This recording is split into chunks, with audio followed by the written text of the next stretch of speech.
Hello everyone. In my earlier recording, I said I would do an XCOM Tactics recording. I was going to wait another week or so to do it because I wanted to experiment more to make sure I was correct. I think though I can just go ahead and do it and you all can comment if I'm wrong or something. So let's get started. Before we talk about the actual squad builds, I want to show um, two things first. First being the flashbang. This is not mentioned in any strategy guide or any forums that I have seen of yet, but disorientation is really useful early on because it can break silinks. Sectoids have mind control and that reanimation thing. That can be broken with a flashbang. That's what I meant by that. So for 35 supplies, to basically get rid of those abilities, I think it's worth it very early on. So if you find yourself struggling because of sectoids, be sure to at least get some of these in your squadron. The next thing I will talk about is the Advanced Warfare Center.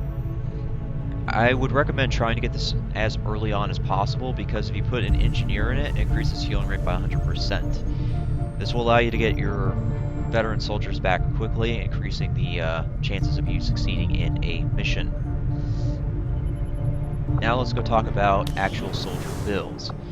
So, I'm not going to explain all the different skills for you. I'll just point out what I think is good and why. So, this is my experimentation file, and I have basically all veterans, sergeant ranks or higher. So, soldier abilities on this ranger for the particular experiment that I was running is using rapid fire. Normally I would run Reaper. Now, to me, this entire scout line, besides Implacable and Rapid Fire, is useless in my opinion. All of this is really one-time stuff. All this over here is more than once. And I'll show you my late game sword to kind of give you an idea as to why. But the thing you have to keep in mind with Slash is it doesn't really have a cooldown. So you can dash and attack in the same turn, which is why, in part, a ranger is so mobile. Blade Master just increases that mobility and offense even more. That's why I went that instead of Phantom. Shadow Step allows me to actually use Slash because I don't trigger Overwatch or Reaction Fire. Run and Gun gives me more or less a second dash, basically. If a situation is too risky to run in and slash, then I would just run and gun and shoot from cover. Now, the reason I did Implacable instead of Blade Storm is because Blade Storm really only works for a couple enemies. An example being the Andromeda Mech and Chrysalids. So I don't see a use in buying Blade Storm. Implacable gives you more versatility because it allows you a single bonus move after a kill. So let's just say I run a gun and kill something, right? Then I can immediately move to another piece of cover or something. So it allows me to take more risks if need be. Untouchable is the same thing. If I score a kill, the next attack will miss me. So that allows me to take even more risks. Now, Rapid Fire is okay if you're not looking for a mobility build. You just have to pair it with aim bonuses because it's really hard to hit even in close quarters with Rapid Fire because of that aim penalty of -15.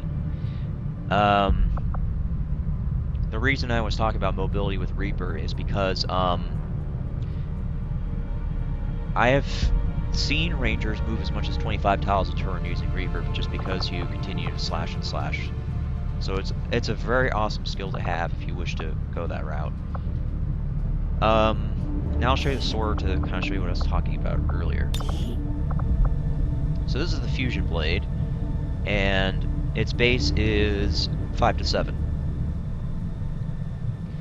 So obviously Blade Master bumps that up to a 7 to 9, which is still good for something that basically has no cooldown and allows you to dash and attack in the same turn. The reason you see me having a plasma rifle on this ranger is because, again, that versatility. Yes, rangers get access to shotguns, but you have to realize the shotgun's accuracy drops at range, and the missions are just so random that it's impossible to know when to use the shotgun. The shotgun can put you either in the worst place possible or can put you in a really good position. Worst being if you end up having to try a shotgun, something like a sectoid, robot, or whatever those things are called. I forget the name right now. So that's why I use a plasma rifle instead of a shotgun, because I'm trying to keep the ranger alive. I guess while we're talking about all that, we can talk about why you're seeing a warsuit. So the deal with rangers is because they have to take a lot of risks. The warsuit basically gives you 1 more point of armor than the standard armor, which is, I think, Predator, yeah. So the 1 extra armor is decent to have, and you really don't need that extra inventory slot in most cases. Really, all I ever use on rangers is just the ammo type, such as armor-piercing rounds or something like that. So, but if you were to use a shotgun build, let me go and talk about that tactic real quick. So storm gun is, I think, the highest shotgun. Yeah, yeah, it is. Okay. So you'll notice the storm gun shotgun has a 20% chance to crit base. The plasma rifle doesn't even have that much, so that's pretty awesome. Now, a tactic you can do with this. Oops, not what I meant to do. Or wait, no, that's right. I have to do it this way. My bad. So, you can add a superior laser sight to this for another 15% chance to crit at the superior level. And then you can further that base crit chance by using Talon rounds, which is an inventory thing. Give me a second to show that.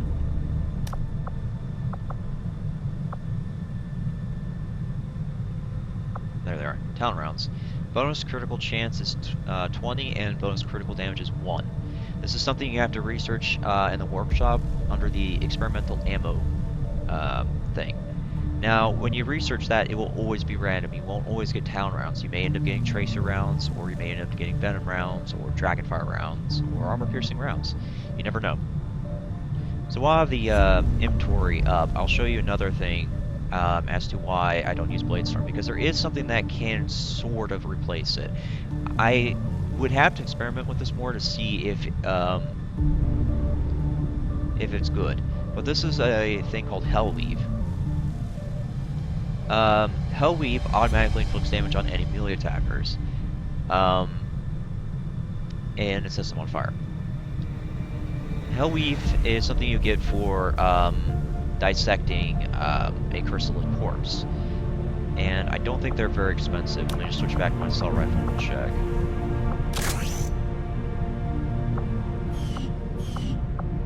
And then we'll talk about grenadiers. So,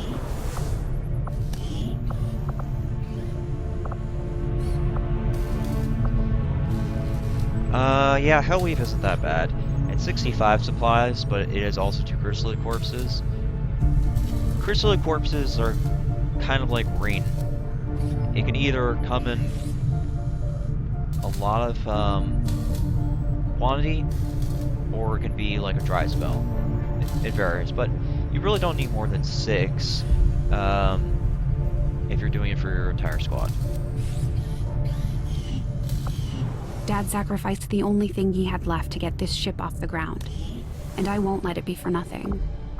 She might be a little worse for wear right now, but with some new schematics and a little elbow grease, she'll be the toughest thing in the sky. Can me not talk while trying to do recording? Thank you.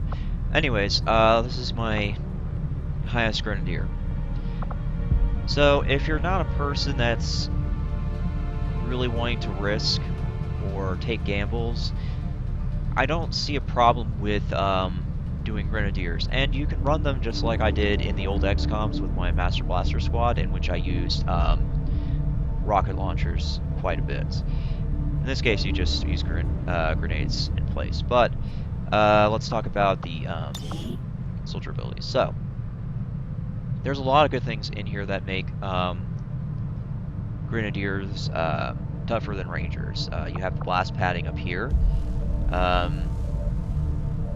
which reduces explosive damage by 66% and gives you a bonus point of armor. So that's actually really cool. Another cool one is Shredder because your can attack shred armor. There is quite a bit of armored enemies late game, so that to me is more valuable than blast padding because when you run into gatekeepers or something like that, they just mitigate so much damage because of how much armor they have.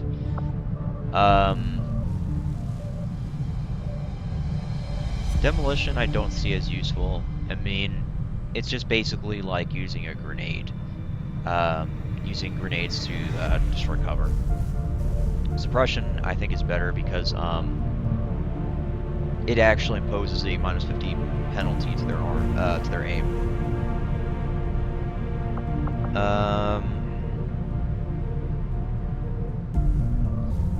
Heavy Ordnance is just basically another grenade.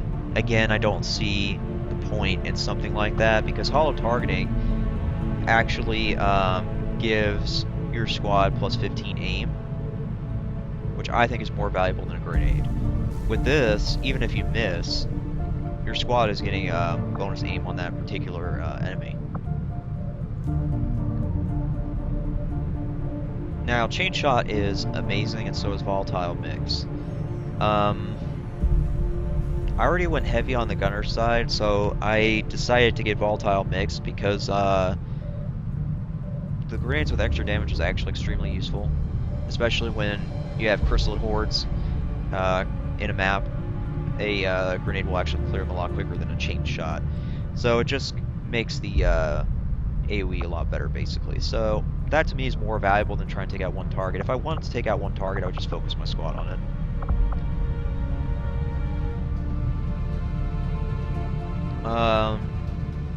Salvo is decent, but I think Hail of Bullets is even better because it's a guaranteed hit. Yes, it uses 3 ammo, but it's totally worth it, especially when you have Shredder and Hollow Targeting in place. If you have those two in place and you Hail of Bullets something, you will stack up the bonuses for your squad and for your offense. So I would totally do that. Saturation Fire is pretty awesome because it's basically another AoE thing. So that with Volatile Mix can actually clear maps fairly quick. But again, I like Rupture because it does help the squad. Rupture shots deal critical damage, and the target takes an additional 3 damage from all attacks in the future. 3 damage is actually quite a bit as far as XCOM is concerned. And especially when you have squads of 6 late game. When you have squads of 6 plus 3, it just stacks up like crazy. So that's extremely valuable.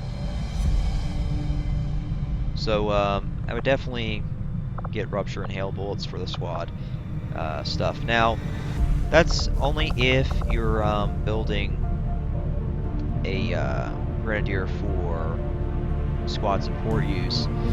If you are building a Grenadier squad, I could see as maybe switching over to Saturation Fire and doing an AoE thing. So anyways, let's talk about the loadout. Now, Grenadiers by default get 3 slots, I'm fairly certain. So I would capitalize on that and not go War Suit like you do with Rangers. Because in that way you can get an ammo type and extra grenades to work with. So in order to do that, you'd have to stick with Warden armor late game.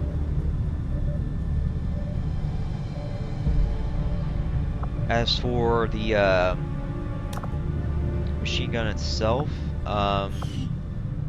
there's actually ways around the hail of bullets problem. You can get an extended magazine, superior autoloaders, and things like that to really help you with that kind of stuff. It doesn't look like I have enhanced magazines on me, but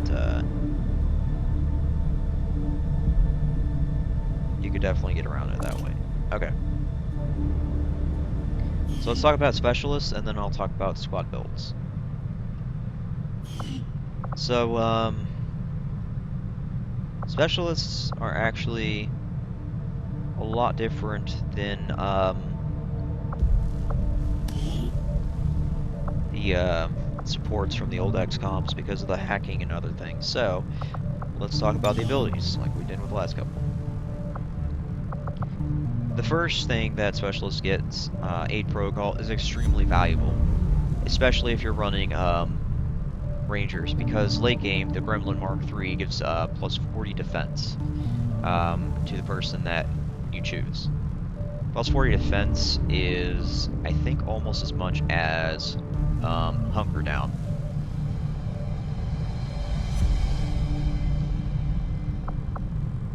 As far as all of this is concerned, this is up to your discretion, because really there isn't a skill in here that is useless for specialists. Let me just switch over to one of my colonels. I wasn't paying attention that that was a major. There we go.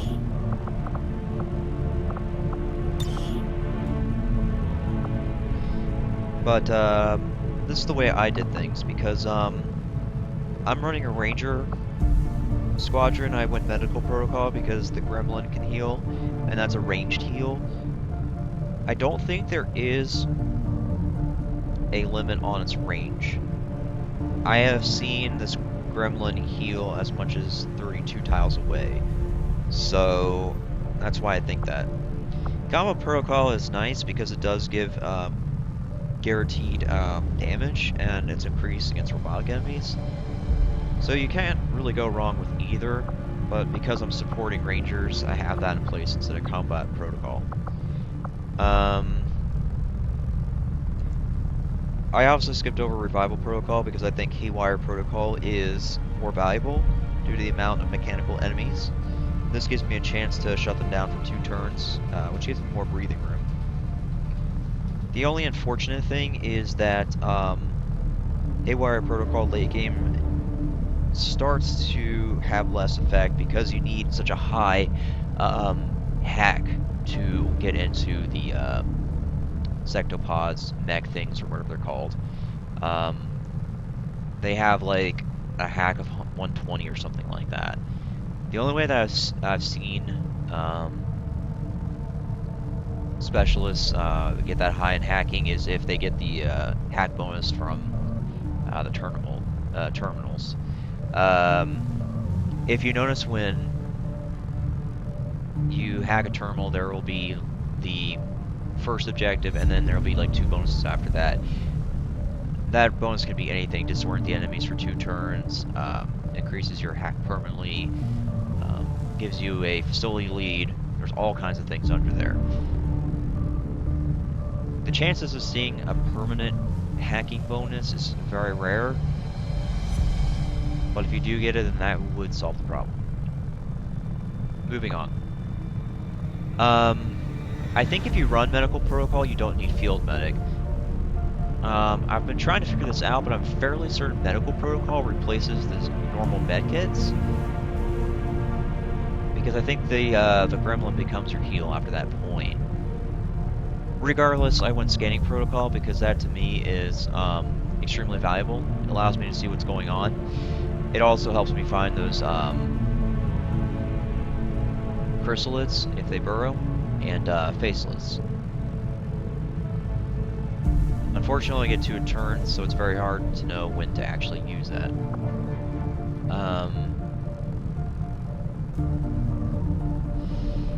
Threat assessment is decent, but the problem is it does increase the aid protocol cooldown by 1 turn. So when I'm using a specialist to cover rangers, that doesn't help me that much, because I need that cooldown lowered so I can continue taking more gambles. As a result of that, I went covering fire, which means that overwatch shots can be triggered by enemy action, not just movement.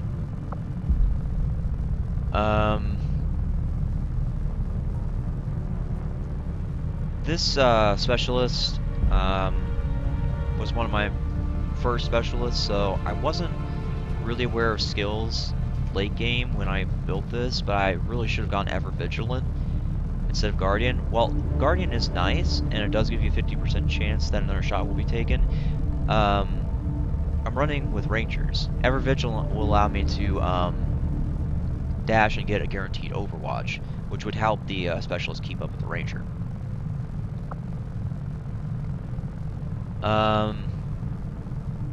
Capacitor discharge, again, is something that can help you, but I think restoration is even more valuable than that.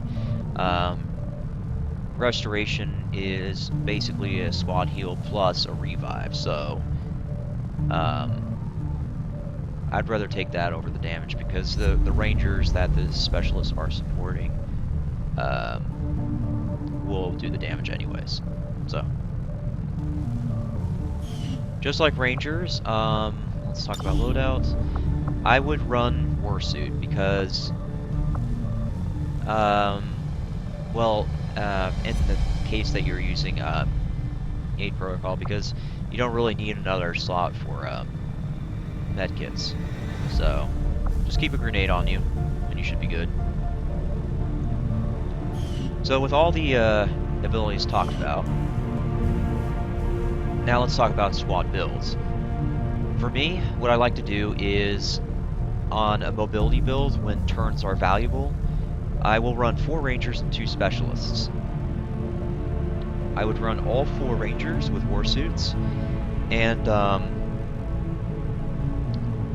armor-piercing rounds, and then the warsuit. That's assuming you can get the armor-piercing rounds.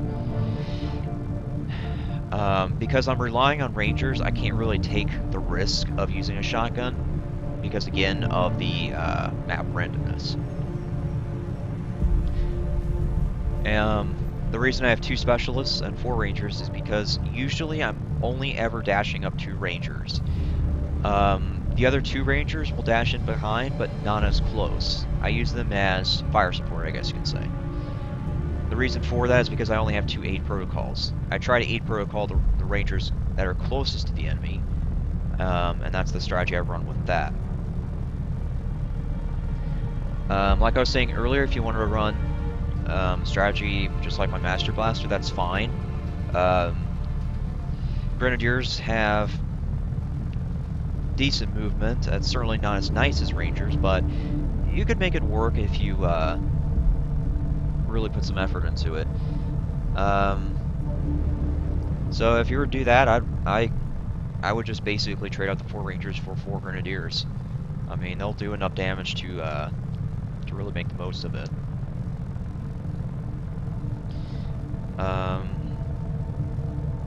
As for sharpshooters, I really would only ever try to keep 1 around at best. I mean, it is such a clutch thing. The reason being is sharpshooters just have a crap maneuver. It takes so long to get them to a position. The other issue too is it takes even longer to actually have them fire. Their reloads take up an action, and it forces them to not snipe that turn. True, you can get around it with extended magazines, but the movement is what throws me off. So, in my opinion, I wouldn't run sharpshooters. If you're going to be running any kind of build, I would definitely run 4 Rangers, 2 Specialists, or 4 Grenadiers, and 2 specialists. You're probably wondering why I'm not talking about side specialists. Why appreciate side specialists. The issue is they're more or less an offensive specialist. Sure, they have silence and all these unmitigated abilities, but that's all based on abilities. Once you get armor-piercing rounds and stuff, I mean, your assault rifles and cannons will do almost as much damage, and it doesn't have nearly as long as the cooldown. So, I'm kind of not seeing the point of a side specialist. The argument I get is, oh, they have stasis. Okay.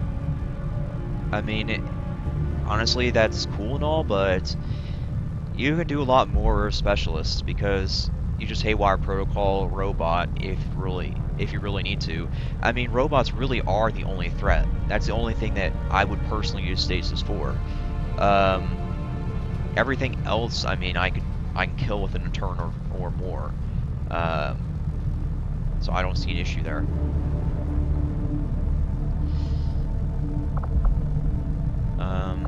Trying to think if there's anything else I can really show here to help you all.